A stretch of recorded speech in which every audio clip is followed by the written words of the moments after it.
करायला गेले एक आणि झालं एक. मला इथं तीळ आणि शेंगदाण्याच्या लाडू किंवा वड्या बनवायच्या होत्या.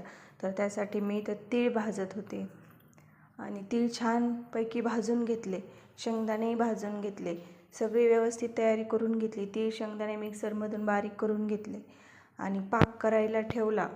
त्यासाठी कढईमध्ये तूप टाकलं, त्यामध्ये पाणी गूळ ॲड केलं आणि पाक करायला ठेवला आणि तो चेक करत होते मी. तोपर्यंत एका ताटाला तूप लावून घेतलं आणि असा चेक करत होते. मला पाक खूप घट्ट बनवायचा नव्हता हो, म्हणजे असं जे बनवणार होते लाडू किंवा वड्या त्या सॉफ्ट झाल्या पाहिजे म्हणून मी पाक चेक करत होते. आणि नंतर तो जास्तच मला डार्क दिसला. मी एकदा चेक केलं आणि मला वाटलं झालं असेल आणि त्यामध्ये मी दिलं सामान टाकून.